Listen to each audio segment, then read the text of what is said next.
Então vamos nos colocar aqui na cronologia. Para quem não tem acompanhado a série, nós já fizemos, eu fiz uma introdução a esse período. Tem duas formas de acompanhar esses estudos. Uma das formas é acompanhar o estudo completo, a série completa, que é o período pós-cativeiro babilônico. Uma outra forma é pegar assuntos particulares. No caso, os últimos dois estudos foi sobre o profeta Ageu, Ageu capítulo 1, Ageu capítulo 2. E agora, hoje nós vamos começar o profeta Zacarias. Então, essa é uma forma. Outra forma é acompanhar a série como um todo, seria o ideal. Daí tudo está gravado no nosso canal do YouTube. Tem lá na playlist, tem período pós-cativeiro babilônico, e também tem profeta Ageu, por exemplo. Então, para quem quer o particular, tem lá, e para quem quer a série completa, também tem lá. O que vocês quiserem, vocês conseguem achar lá na playlist do YouTube, né? Mas, então, para a gente pegar essa cronologia, profeta Zacarias, que nós vamos estudar hoje, é pós-cativeiro babilônico, né? Então a gente tem que lembrar lá que em 607 os babilônios começaram a invadir o reino de Judá, né? E começaram a deportar as pessoas para a Babilônia. E isso foi de 607, daí 586 foi quando Nabucodonosor veio sobre Jerusalém, arrasou a cidade de Jerusalém, queimou o templo, queimou os muros, queimou as casas, né? Uma destruição praticamente completa da cidade de Jerusalém, que ficou em ruínas e, como diz o profeta Isaías e Jeremias, virou um matagal. O monte do templo virou um matagal. Quer dizer, Jerusalém estava completamente destruída.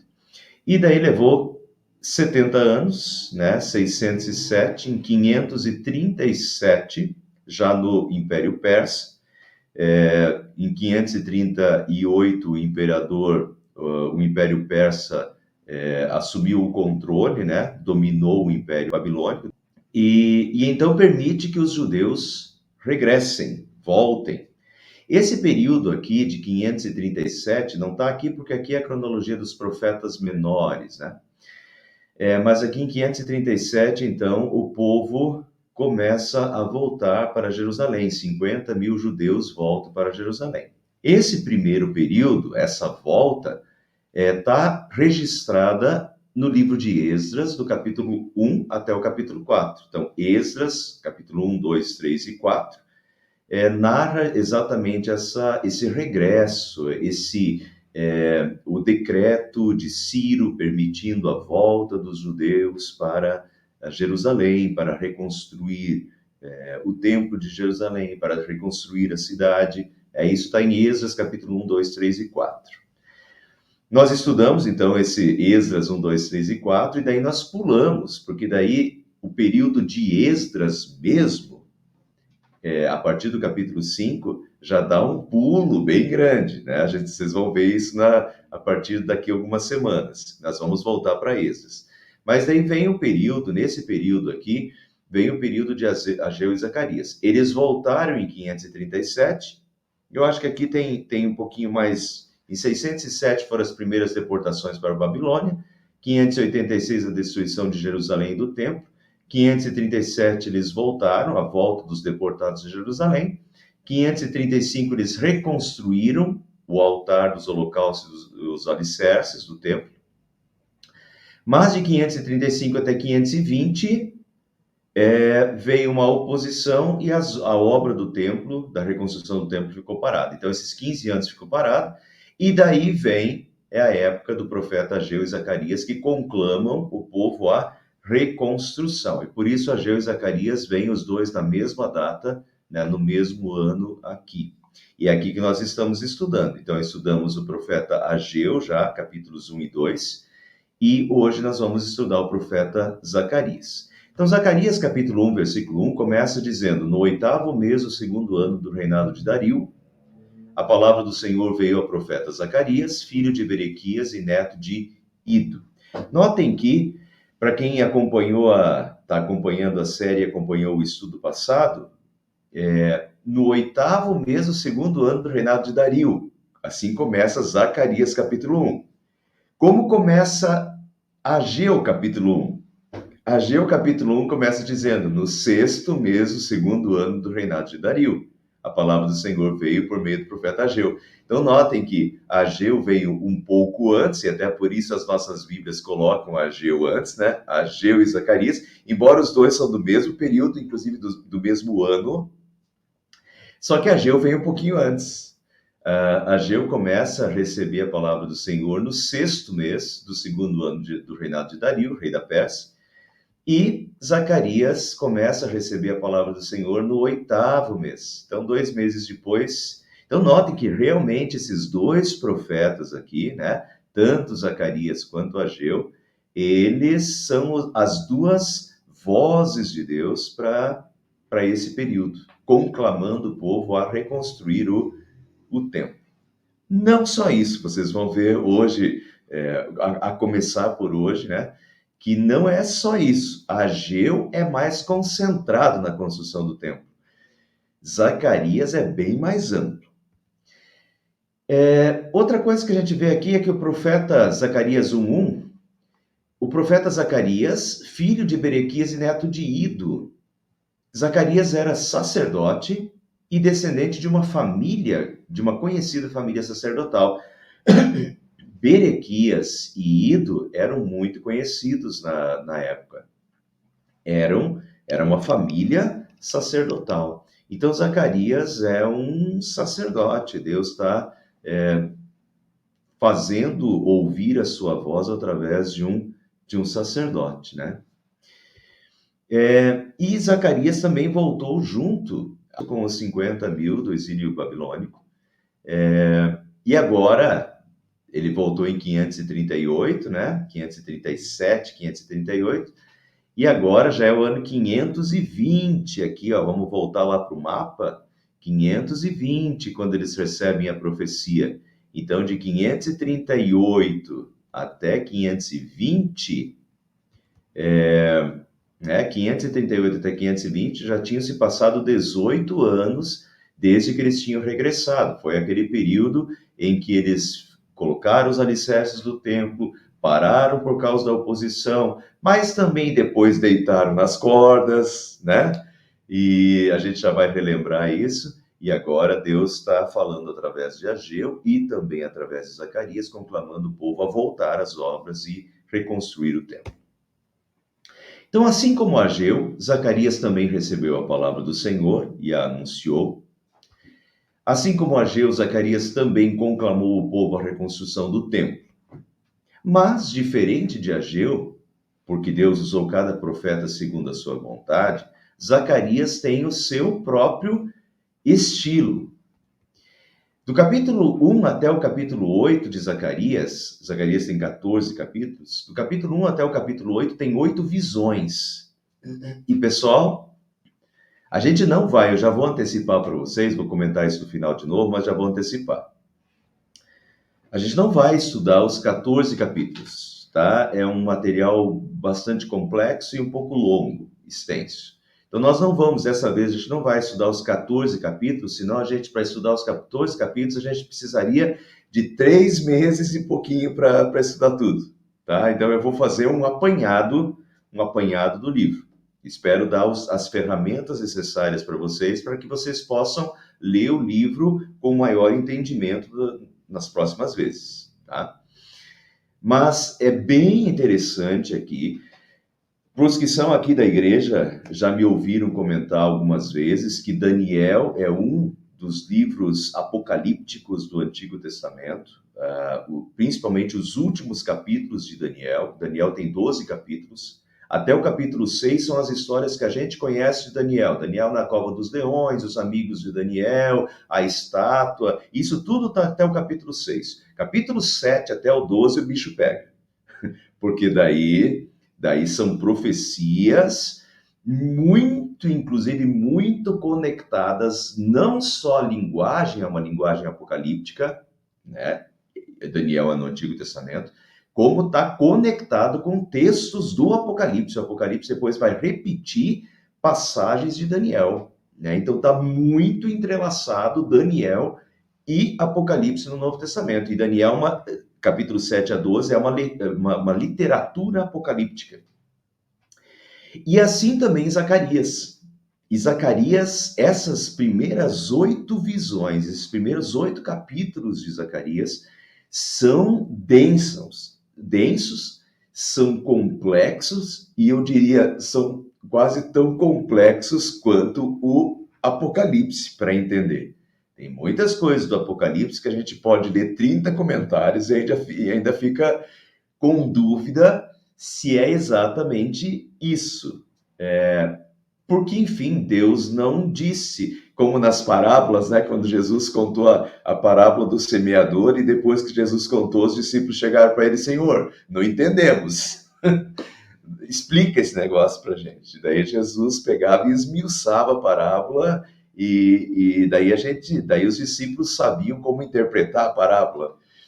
E assim a gente, às vezes, fica meio perdido no Apocalipse também, e diz: Senhor, o que você quer dizer com isso? Até porque tem coisas, pessoal, que ainda não se concretizaram, tem coisas que já se concretizaram, tem coisas que ainda não se concretizaram, tem coisas que estão por vir. Isso no Apocalipse e também em Zacarias. Então, Zacarias, assim como o Apocalipse, Zacarias é um livro um pouco complexo por causa dessas profecias que misturam, bem próprio dos profetas do Antigo Testamento, 3 dimensões: a dimensão do momento do profeta, a dimensão da primeira vinda de Cristo e a dimensão da segunda vinda de Cristo e do juízo final. Então, geralmente os profetas têm essas 3 dimensões, e por isso é um pouquinho complexo a gente entender algumas profecias. Porque tem o momento do presente, Deus está falando para aquele povo naquela época, mas às vezes na mesma profecia Deus já está falando sobre a vinda de Jesus, e Deus já está profetizando a segunda vinda de Jesus e o fim dos tempos, o dia do Senhor. Normalmente o dia do Senhor é o dia final, a volta de Cristo. E assim também acontece em Zacarias, né? E principalmente Zacarias capítulo 1, versículo 8. Então, a linguagem é similar. Só para vocês terem uma ideia, nós vamos ver um pouquinho disso nos próximos estudos, mas só para vocês terem uma ideia. No capítulo 2 de Zacarias, vem o homem com uma corda de medir. Essa corda de medir vai aparecer no Apocalipse de novo. No capítulo 2, no capítulo 1 e no capítulo 6, vai aparecer cavalos, um cavalo vermelho, preto, branco. Lembram do Apocalipse, os 4 cavaleiros do Apocalipse? Não que sejam exatamente a mesma coisa, mas estão vendo como a linguagem é similar? Em Zacarias capítulo 4 aparece o candelabro de ouro e 2 oliveiras. E no Apocalipse já vai abrir o livro falando do candelabro, comparando cada igreja com o candelabro. E no Apocalipse vai falar de 2 testemunhas, aqui 2 oliveiras. Linguagem muito similar, e nesse sentido até o Apocalipse está citando Zacarias depois. No capítulo 5 de Zacarias fala de um pergaminho ou de um rolo que voava. E em Apocalipse capítulo 4 vai aparecer o rolo que ninguém conseguia abrir, um rolo com 7 selos, que ninguém podia abrir, e que só o Cordeiro conseguiu abrir. Então, notem como a linguagem é muito similar à linguagem do Apocalipse, e algumas coisas, realmente, o Apocalipse até vai citar, vai voltar para Zacarias e vai citar Zacarias no livro do Apocalipse.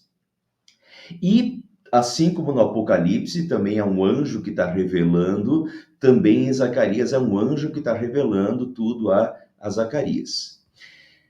Fora isso, deixa eu voltar aqui. Aqui. E isso do capítulo 1 ao 8. E do capítulo 9 ao 14, traz impressionantes profecias sobre a primeira e a segunda vinda de Cristo.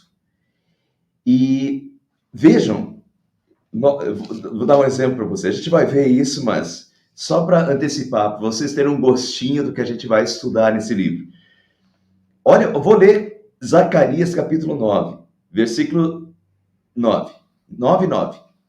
Alegre-se muito, cidade de Sião, exulte Jerusalém, eis que o seu rei vem a você justo e vitorioso, humilde e montado num jumentinho, cria de jumenta. O que é isso? Entrada triunfal de Jesus em Jerusalém. Profecia, Zacarias capítulo 9, versículo 9. Se a gente for um pouquinho para frente, no capítulo 11, olha lá, eles me pagaram 30 moedas de prata, traição de Jesus, e ainda depois, como é que se chamou? Lá no Mateus, Marcos, Lucas, João, nos evangelhos, quando Judas ganhou 30 moedas de prata e depois queria devolver e lançou as 30 moedas de prata, e eles pegaram as 30 moedas de prata e compraram o campo do oleiro. Olha Zacarias capítulo 11. E o Senhor me disse: lance isto ao oleiro. E é o ótimo preço pelo qual me avaliaram. Avaliaram a vida de Jesus em 30 moedas de prata e depois compraram o campo do oleiro. Zacarias capítulo 11. Então, notem, impressionantes profecias sobre a primeira e a segunda vinda de Cristo em Zacarias. Após Isaías, Zacarias é quem mais faz profecias sobre o Messias, profecias messiânicas. 54 trechos de Zacarias aparecem em 64 lugares no Novo Testamento. 54 trechos de Zacarias é praticamente 54 versículos de Zacarias. Vão aparecer em 64 lugares no Novo Testamento. Depois de Isaías, porque Isaías é o que mais, as profecias de Isaías são as que mais aparecem no Novo Testamento, até porque Isaías tem aquela famosa, ali quando Isaías fala do servo humilde, que ele foi traspassado por causa das nossas transgressões, foi moído por causa das nossas iniquidades, que a gente lê muito na Sexta-feira Santa, né, o Jesus sofrendo pelos nossos pecados. Então, Isaías também, capítulo 9, capítulo 7 vai dizer que a virgem conceberá e dará à luz um filho, capítulo 9, o seu nome será maravilhoso, conselheiro, Deus forte, Pai da eternidade, príncipe da paz. Então, Isaías, sem dúvida, Isaías é o mais citado no Novo Testamento. Mas Isaías tem 66 capítulos. Agora, é impressionante que Zacarias tem apenas 14 capítulos e curtos, que é citado 64 vezes e 54 trechos, o que é muito para um livro pequeno de 14 capítulos. Então, nós estamos aqui diante do segundo livro mais citado no Novo Testamento. Agora, pessoal, daí para dizer que ele é simples, não, eu já falei para vocês, vou repetir, ele é complexo. Ele é bem complexo. Essas profecias sobre Jesus, a gente vai ler alguns trechos, tá? Essas profecias sobre Jesus, elas aparecem misturadas, né, de uma forma que não é tão fácil de entender. Mas eu vou tentar dar ferramentas para vocês entenderem. E esse é um dos propósitos, tá? Um dos propósitos de fazer séries, um dos propósitos de fazer esses estudos bíblicos online, é que a gente possa estudar os textos e ter mais conhecimento histórico do contexto, do background, né? Desse contexto, desse pano de fundo histórico que envolve cada livro, e também ter noções e uma instrumentação para que a gente possa ler, entender e interpretar esses livros com mais qualidade e assertividade, tá bem? Então, acompanhem e a gente vai estudar um pouquinho desses livros, um pouco, não tudo, mas uma parte desse livro de Zacarias juntos. Só passar os primeiros 6 versículos hoje. Zacarias 1, 2 a 6 diz: Deus quer arrependimento. O Senhor muito se irou contra os seus antepassados. É Deus falando através de Zacarias ao povo, né, do ano 520. O Senhor muito se irou contra os seus antepassados. Por isso diga ao povo: assim diz o Senhor dos Exércitos, voltem para mim, e eu voltarei para vocês, diz o Senhor dos Exércitos. Notem, o Senhor muito se irou contra os seus antepassados. Deus está lembrando de quem? Eles tinham acabado de voltar do cativeiro babilônico. Deus permitiu que eles regressassem à terra, né? Então, essa geração aqui é a geração que volta do cativeiro depois de 70 anos do cativeiro babilônico. Muitos não regressaram, imagine 70 anos, né? Pessoal, eu não sei exatamente quanto se vivia na época, mas vocês podem imaginar que uma pessoa que foi com 60 anos para o cativeiro não voltou do cativeiro. Todos esses que foram com 50, 60, 70 anos para o cativeiro não regressaram do cativeiro, porque o cativeiro durou 70 anos, o cativeiro babilônico. Então, Deus está lembrando da geração passada e da geração pela qual Deus precisou castigar o povo, dos antepassados. O cativeiro babilônico foi um castigo de Deus para o seu povo impenitente, que já não se arrependia, que já não reconhecia os seus erros, que estava distante de Deus, que tinha ido após outros deuses, né? Se afastado completamente, apesar de todos os profetas, apesar de todas as vezes que Deus tentou chamar o povo ao arrependimento, o povo não aceitou os profetas, perseguiu os profetas, cerrou Isaías ao meio num tronco, pelo que diz a tradição, desgostou a vida de Jeremias, ou seja, os profetas de Deus foram rejeitados, a voz de Deus foi rejeitada e o povo sofreu o castigo. Então Deus está relembrando aqui. O Senhor muito se irou contra os seus antepassados. Por isso, diga ao povo, assim diz o Senhor dos Exércitos, voltem para mim, e eu me voltarei para vocês. Há uma nova possibilidade de um novo começo, e é isso que Deus está dando para eles. Uma possibilidade de uma nova vida. Vocês voltaram, eu permiti que vocês voltassem do cativeiro babilônico, vamos recomeçar. Voltem para mim, e eu me voltarei para vocês, diz o Senhor dos Exércitos. E esse povo, por mais que eles tenham voltado, eles já começaram a mostrar... Pessoal, até não vamos acusar só o povo daquela época, essa nossa natureza humana pecadora, tão propensa ao pecado, tão propensa a se afastar de Deus. E depois de 18 anos, eles já tinham começado a se afastar de Deus de novo.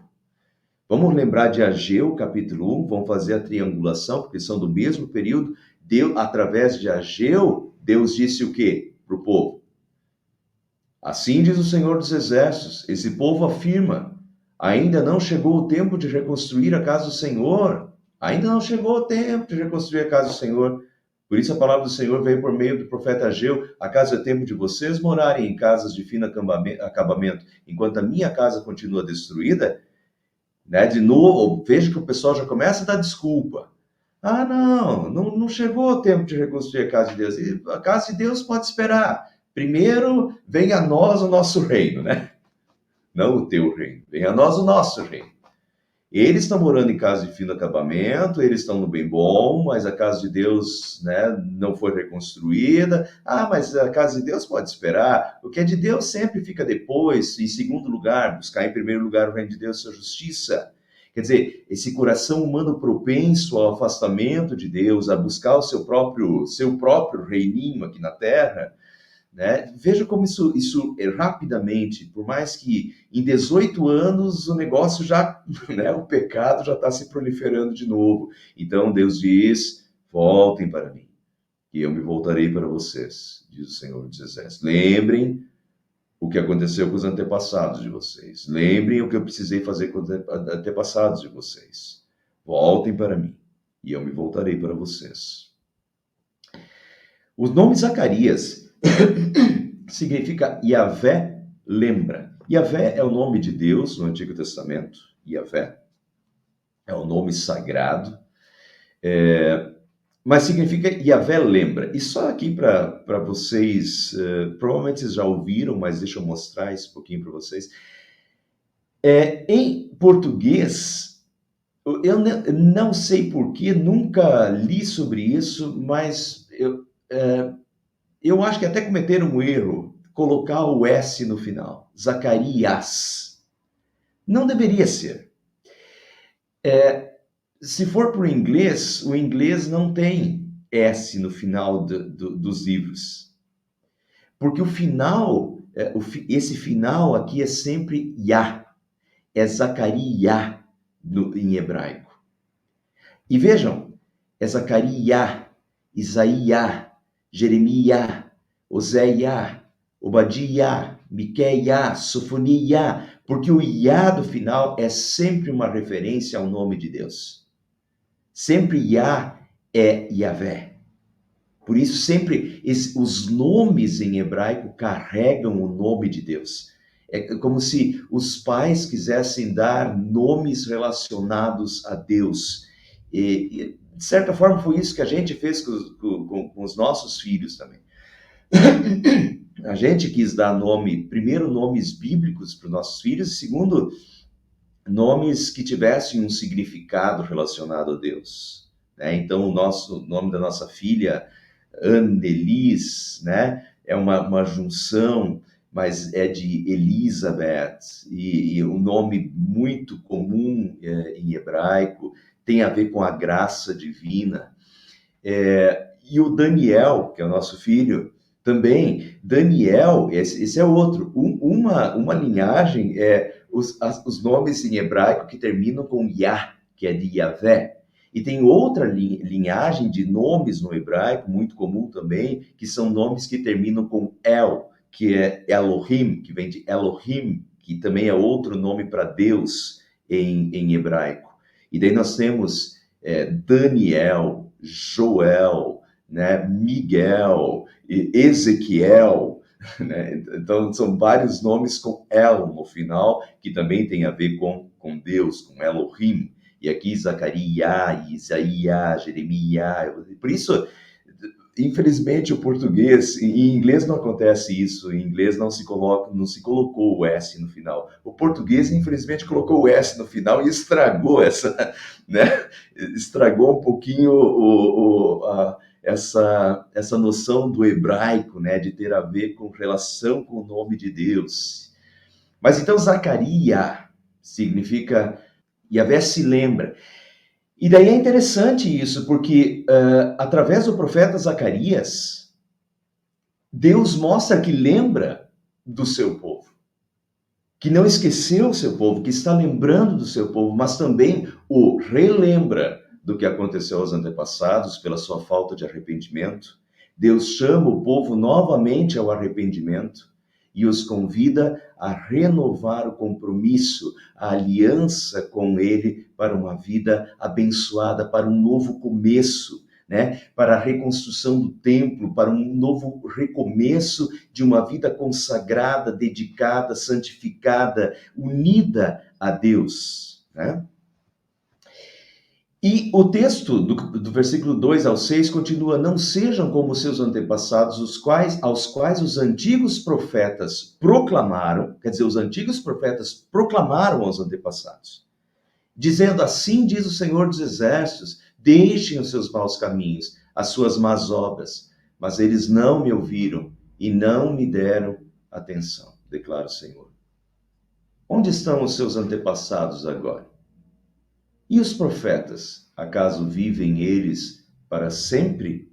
Notem aqui, eles não deram atenção aos profetas, os profetas trouxeram a palavra de Deus. Deus disse: deixe os seus maus caminhos, deixe as suas más obras, mas eles não ouviram, não me deram atenção. Onde estão os seus antepassados agora? E os profetas, acaso eles vivem eles para sempre? Mas as minhas palavras, diz Deus, o que quer dizer aqui é: os antepassados não vivem mais, já passaram. E os profetas também não vivem mais, já morreram. Mas as minhas palavras e os meus decretos que ordenei aos meus servos, os profetas, alcançaram os seus antepassados e os levaram a converter-se e a dizer: o Senhor dos Exércitos fez conosco o que os nossos caminhos e práticas mereciam, conforme prometeu. Então aqui, pessoal, os profetas morreram, os antepassados morreram, mas as palavras de Deus se cumpriram, alcançaram o seu propósito. Notem aqui: as minhas palavras e os meus decretos, que ordenei aos meus servos, os profetas, alcançaram os seus antepassados. Alcançaram os seus antepassados. Ou seja, o juízo de Deus veio, o castigo de Deus veio, né? A deportação para a Babilônia aconteceu como Deus, a palavra de Deus cumpriu, porque Deus tinha dito que isso ia acontecer. Se eles não se arrependessem, o castigo viria, e o castigo veio. E a palavra de Deus e o castigo de Deus os alcançou. E quando os alcançou e eles foram levados para a Babilônia, eles lembraram. Isso está no profeta Jeremias, isso está no profeta Ezequiel, como o povo estava lamentando na Babilônia pelo que tinha feito. E se arrependeram de terem feito, né, terem se desviado de Deus. Então, na Babilônia, eles reconhecem os seus erros. Eles veem que Deus os avisou, né, através dos profetas. Então, o Senhor dos Exércitos e os levaram a converter-se e a dizer: o Senhor dos Exércitos fez conosco o que os nossos caminhos e práticas mereciam, conforme prometeu. Quer dizer, eles reconhecem que a palavra do Senhor, que os profetas tinham trazido, era verdadeira e se cumpriu, e que eles estão agora, né, sofrendo o castigo merecido. Jesus diz: enquanto existirem céus e terra, de forma alguma desaparecerá da lei a menor letra ou o menor traço. Em algumas Bíblias, né, é traduzido como um i ou um tio. Um i ou um tio, quer dizer, são os menores traços da língua portuguesa, né? A menor letra, enquanto existirem céus e terra, de forma alguma desaparecerá da lei a menor letra ou menor traço, até que tudo se cumpra. E aqui vocês veem, os antepassados passaram, os profetas passaram, mas a palavra se cumpriu. A palavra alcançou o seu propósito. E aqui, enquanto existirem céus e terra, nada passará até que tudo se cumpra. Isso é Mateus 5,18. Em outro texto, Jesus diz: passará o céu e a terra, mas as minhas palavras jamais passarão. Pessoal, o que Deus falou. Primeiro, vamos olhar. O que Deus falou e continua valendo até o fim. Os 10 mandamentos, as leis de Deus, né, que continuam valendo. Então, cuidem com essa questão de olhar e dizer assim: a Bíblia é muito antiga, a Bíblia tem que ser atualizada, porque é um livro muito antigo. Cuidado que esse argumento é um argumento enganoso. A Bíblia não é um livro de páginas envelhecidas. A Bíblia é a palavra de Deus viva. É a palavra de Deus que dura para sempre. Jesus confirma isso. Passará o céu e a terra, as minhas palavras jamais passarão. Não vamos olhar para a Bíblia como um livro antiquado, um livro que já venceu a vanidade, que tem que ser atualizado. As palavras de Deus se cumprem, e a palavra de Deus é eterna. Passará o céu e a terra, mas as minhas palavras não passarão. Peguem livros do Antigo Testamento que tem preceitos eternos, vocês vão ver que se aplica perfeitamente hoje. Vocês pegam a época de Isaías, o que Isaías diz sobre a corrupção dos juízes e tudo, vocês vão ver que se aplica perfeitamente aos dias de hoje. A palavra de Deus permanece para sempre. Claro, tem coisas no Antigo Testamento, a gente classifica o Antigo Testamento em 3 tipos de leis, por exemplo. Se a gente lê Êxodo, Levítico, Números, Deuteronômio, muitas daquelas leis já não são mais leis para hoje. Por quê? Porque o Antigo Testamento tinha leis civis. Hoje nós temos a Constituição do nosso país, não precisamos mais daquelas leis. Leis cerimoniais, as leis dos sacrifícios, precisava levar um cordeiro, ele precisava levar uma vaca, precisava levar... e assim vai, tinha todas aquelas legislações sobre os sacrifícios, isso eram as leis cerimoniais. Essas leis terminaram com Cristo. Agora, a lei moral, por exemplo, os 10 mandamentos, ou todas as leis morais do Antigo Testamento, elas continuam valendo até o fim dos tempos, tá? Então, por exemplo, eu não quero nem entrar muito nessa questão, mas, por exemplo, a questão do homossexualismo, que entra em Sodoma e Gomorra, ela é reafirmada em Romanos, ela é reafirmada em Coríntios, é uma lei eterna, não mudou. Não tem que atualizar e dizer que a Bíblia é um livro antiquado, que não. Esse pecado é um pecado que se cometeu desde o início da face da terra e que foi reafirmado no Novo Testamento como pecado. É um pecado moral. E compreende? Então não tem que nada que atualizar isso. As palavras de Deus são palavras eternas. E que passará o céu e a terra, mas as minhas palavras não passarão. Então, só estou dando esse exemplo para vocês notar que muitas coisas de Deus continuam completamente válidas e vão continuar até a volta de Jesus. E segundo ponto, isso também nos lembra que todas as profecias que ainda não se cumpriram, tudo aquilo que Jesus prometeu e que os profetas prometeram sobre a segunda vinda de Jesus, sobre a volta de Cristo, sobre os novos céus e nova terra e sobre todas as promessas que ainda estão por vir, todas elas se cumprirão. Porque passará o céu e a terra, e as minhas palavras não passarão. E as palavras de Deus se cumprem. As palavras de Deus alcançam o seu propósito no tempo de Deus, na hora de Deus, mas alcançam o propósito de Deus, pelos quais Deus, né, deu essa palavra, que é uma palavra eterna. Deus é fiel e Deus cumpre perfeitamente, fielmente todas as suas promessas no seu tempo.